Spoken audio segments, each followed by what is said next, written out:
Menyusul serangan Rusia terhadap Ukraina untuk kedua kalinya pada tanggal 24 Februari tahun 2022, negara-negara Barat menjatuhkan sanksi finansial, perdagangan dan teknologi terhadap Rusia.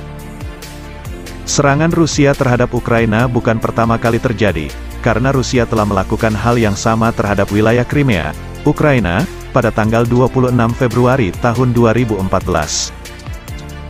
Hal tersebut menegaskan kebenaran pernyataan ex-duta besar Amerika Serikat untuk Rusia Michael McFaul yang menyebut Rusia sebagai dikaya strana. Aksi Rusia kali ini nampaknya akan segera menjadi pukulan mematikan bagi kelangsungan perdagangan pertahanan antara Indonesia dan Rusia.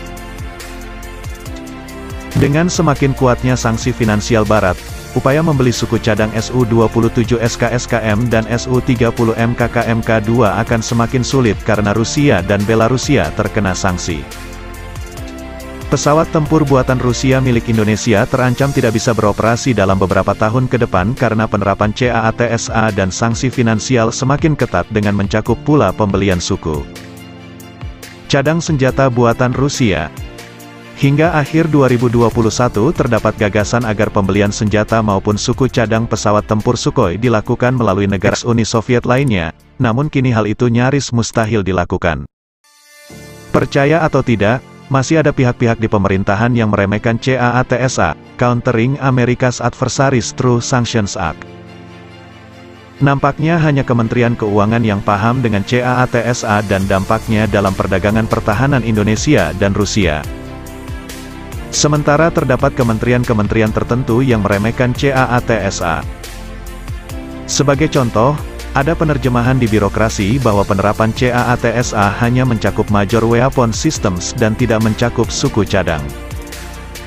Padahal masalah suku cadang sifatnya case-by-case assessment dan tidak mendapat pengecualian yang bersifat blanket.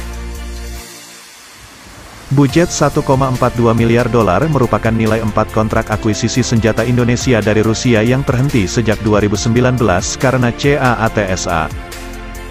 Pada penetapan sumber pembiayaan PSP 2021 untuk Kementerian Pertahanan yang ditandatangani oleh Menteri Keuangan, terdapat alokasi pinjaman luar negeri PLN sebesar 163,8 juta dolar untuk membeli 4 jenis rudal Sukhoi Su-27 SKSKM dan Su-30 MKKMK-2 dan sistem pendukungnya.